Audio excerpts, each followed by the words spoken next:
Question number 12 देखिए। First part, right 6 negative integers greater than -32। Greater than अब -32 यानी -32 से ग्रेटर इंटीजर लिखने हैं कितने, 6, वो भी क्या होने चाहिए, नेगेटिव इंटीजर्स। तो इसका क्वेश्चन नंबर 12 इसका फर्स्ट पार्ट हम कर रहे हैं। ठीक, अब देखिए जब आप नंबर लाइन बनाएंगे, ये आपका सपोज करिए नंबर लाइन है। ठीक, इंटीजर क्या है आपका -32 यहाँ पे आ रहा है। ठीक, जितने हम लेफ़्ट साइड जाते जाएंगे उतने सारे नंबर क्या होते जाएंगे आपके, क्या होते जाएंगे, छोटे होते जाएंगे यानी स्मॉलर हो जाएंगे। और जितने राइट साइड वाले नंबर, राइट साइड हम जाएंगे तो ये नंबर हमारे ग्रेटर नंबर हो जाएंगे राइट साइड जितने जाएंगे। तो कह रहा है ग्रेटर देन 32, -32 कह रहा है। तो माइनस के केस में क्या हम करते हैं, रिवर्स कर देते हैं। -32 है, ग्रेटर बोला तो आप लेस लिख लीजिए। तो लेस कितना हो जाएगा, -31 -30 -29 -28 और माइनस क्या हो गया 27। कितना हो गया 1 2 3 4 5 और क्या हो जाएगा -26। ठीक, इसलिए हमने लिखा है क्योंकि माइनस के केस में जो नंबर सबसे ग्रेटर होता है वही नंबर क्या हो जाएगा, स्मॉल हो जाएगा। तो हमें ग्रेटर नंबर लिखने हैं यानी हमें -32 के राइट साइड जाना है। राइट साइड पे क्या आ जाएगा, इससे पहले क्या आ गया -31, इससे पहले क्या आ गया -30 आ गया, इससे पहले क्या आ गया -29 आ गया, इससे पहले क्या आ जाएगा -28। इसी तरह सारे नंबर हो चलते चले जाएंगे। तो जितना हम राइट साइड जाएंगे सारे नंबर ग्रेटर होंगे और जितने हम लेफ्ट साइड जाएंगे उतने नंबर हमारे छोटे होते चले जाएंगे। सेम इसी तरह हमारा क्वेश्चन 2 देखिए। कह रहा है 6 नेगेटिव इंटीजर लेस देन 18। अब कह रहा है लेस देन 18 की बात हो रही है, क्या हो रही है, लेस देन 18। तो लेस देन बोला है वो भी माइनस के केस में, तो हम क्या करेंगे 18 से नंबर सारे ग्रेटर ले लेंगे यानी -19 हो गया। ठीक, -20 -21 -22 हो गया, -23 -24 हो गया। ये नंबर सारे क्या हो जाएंगे, 18 से लेस हो जाएंगे। लेस इसलिए हो जाएंगे क्योंकि माइनस के केस में क्या होता है, रिवर्स होता है। जो नंबर सबसे ग्रेटर होगा वही नंबर सबसे स्मॉलेस्ट नंबर रहता है। तो आपका ये क्या हो जाएगा, सेकंड पार्ट का आंसर, ये आपका फर्स्ट पार्ट का आंसर। अब थर्ड पार्ट में आपसे क्या बोला है, right all integer between -40 and -33। Third part में आपसे क्या बोला गया है, सारे इंटीजर आपको लिखने, सपोज करिए नंबर लाइन है तो एक तरफ क्या है आपका -40 है। ठीक, दूसरी तरफ क्या है -30 है, 33। तो इन दोनों के बीच में सारे इंटीजर लिखने हैं। तो इंटीजर कौन कौन से आएंगे, क्या आ गया -34 आ जाएगा। ठीक, -35 35 36 37 38 39 40 आ जाएगा। इसी तरह धीरे धीरे आप लोग लिखते आएंगे। तो हम इसको लिख देते हैं आंसर में। आंसर में क्या हो जाएगा, हाँ यहाँ पे क्या लिखेंगे, सबसे पहले हम क्या लिखेंगे, -40 से क्या पूछ रहा है, -33 पूछ रहा है। तो हम इसका अंदर इसके बगल क्या आ जाएगा, -39 आएगा। फिर उसके साइड में क्या आ जाएगा, -38 आ जाएगा। फिर -37, फिर -36। ठीक, -35 -34 -33। बिटवीन में पूछा है, ना ही हम 40 को इंक्लूड करेंगे ना ही 33 को, तो इसीलिए यहाँ पे ये 33 नहीं होगा, -24 तक क्या हो जाएगा आपका आंसर आ जाएगा।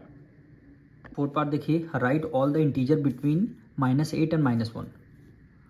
फोर्थ पार्ट में देखिए सारे इंटीजर आपको लिखने होंगे किसके बीच में, -8 और क्या हो जाएगा -1 के बीच में। तो क्या हो जाएगा -2 -3 -4 -5 -6 -7 और -8 हो जाएगा। ठीक, ना ही हमें -8 इंक्लूड करना है ना ही हमें -1 इंक्लूड करना है।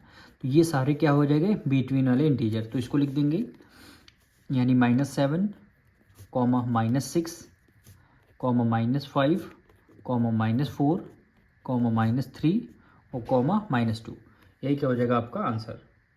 क्वेश्चन नंबर 13 देखिए, फाइंड द वैल्यू ऑफ। आपको क्या करना, वैल्यू फाइंड करनी है। तो क्वेश्चन नंबर 13 का फर्स्ट पार्ट, क्या वैल्यू है, ये जो हम लाइन खींच रहे हैं इसको क्या बोलते हैं, मॉड बोलते हैं। यानी मॉड के अंदर -9 लिखा हुआ है, मॉड के बाहर प्लस है, फिर मॉड के अंदर क्या है -3 है। इसको आपको सॉल्व करना है। तो मॉड के अंदर अगर कोई वैल्यू है, चाहे प्लस है या माइनस है, लेकिन हम जब मॉड के बाहर लिखते हैं तो उसको पॉजिटिव वैल्यू लिखते हैं। अब -9 था तो हमने मॉड से बाहर निकाला तो हम पॉजिटिव वैल्यू लिखेंगे। प्लस है, प्लस कर दिया। मॉड के अंदर देखिए -3 है, बाहर निकालेंगे तो इसको हम प्लस में लिख देंगे। 9 + 3 कितना हो जाएगा, 12 आ जाएगा। ये क्या हो जाएगा, आपका आंसर हो जाएगा। ठीक, अब इसका सेकंड पार्ट देखिए। मॉड के अंदर क्या गिवन है, 36 गिवन है। ठीक, मॉड के बाहर माइनस का साइन है, फिर मॉड के अंदर क्या गिवन है, -30 गिवन है, -30 गिवन है। अब मॉड के अंदर -36 है, मॉड से बाहर निकालेंगे तो ये क्या हो जाएगा, प्लस का हो जाएगा, +36 हो जाएगा। ठीक, माइनस से माइनस हो गया। मॉड के अंदर -30 है तो ब्रैकेट के बाहर निकालेंगे क्या हो जाएगा, 30 हो जाएगा, यानी पॉजिटिव वैल्यू हो जाएगा। अब 36 में से 30 माइनस कर देंगे, कितना आ जाएगा, 6 आ जाएगा। ये क्या हो जाएगा, आपका आंसर हो जाएगा। अब इसी तरह देखिए थर्ड पार्ट, क्या वैल्यू गिवन है, माइनस, मॉड के अंदर क्या है, -8 है, मॉड के अंदर क्या है, -8 है। ठीक, अब मॉड के बाहर अगर कोई वैल्यू हम लिखते हैं तो उसकी पॉजिटिव वैल्यू लिखते हैं। -8 की जगह क्या लिख देंगे, 8 लिख देंगे, पॉजिटिव वैल्यू। अब यहाँ तो मॉड के बाहर माइनस लगा है तो उसको हमें एज इट इज साइन हमें लगाना होगा, तो ये आपका आ गया -8। अब इसका देखिए फोर्थ पार्ट, क्या वैल्यू गिवन है, 11 माइनस, मॉड के अंदर -5 है। ठीक, अब 11 है, ये तो बाहर वाले साइन है। मॉड के बाहर जो डिजिट हैं या साइन है उसको हम एज इट इज़ लिखेंगे। मॉड के अंदर आपका क्या है, -5 है, तो मॉड से बाहर निकालेंगे, ये वैल्यू क्या हो जाएगी, पॉजिटिव हो जाएगी, क्योंकि ये वाला माइनस जो मॉड के बाहर लगा था उसको तो हमें एज इट इज़ लगाना होगा। 11 में से 5 माइनस कर देंगे, 6 आ जाएगा, तो ये क्या हो जाएगा, आपका आंसर हो जाएगा। अब देखिए इसका फिफ्थ पार्ट, क्या वैल्यू गिवन है, 13 माइनस, मॉड के अंदर क्या हो गया, -7 हो गया। ठीक, अब मॉड के अंदर जो -7 है इसको बाहर निकालेंगे तो ये क्या हो जाएगा, पॉजिटिव वैल्यू। ठीक, मॉड के बाहर तो माइनस एज इट इज़ लग देंगे, 13 भी आपका एज इट इज़ आ जाएगा, 13 भी आपका एज इट इज़ आ जाएगा। तो 13 में से जब हम 7 माइनस करें कितना आ जाएगा, 6 आ जाएगा। ये आपको क्या हो जाएगा, आंसर हो जाएगा। अब इसका 6 पार्ट देखिए, क्या वैल्यू गिवन है, मॉड के अंदर -6, ठीक, माइनस है, फिर आपका मॉड के अंदर 0 हो जाएगा, मॉड के अंदर 0।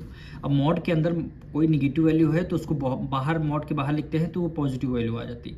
अब ये माइनस है, माइनस को एज इट इज़, अब मॉड के अंदर 0 है तो 0 का तो कोई प्लस माइनस लिख नहीं सकते, उसको 0 लिख देंगे। अगर हम 6 में से 0 माइनस कर देंगे तो आंसर क्या आ जाएगा, 6 आ जाएगा। तो यही क्या हो जाएगा हमारा आंसर।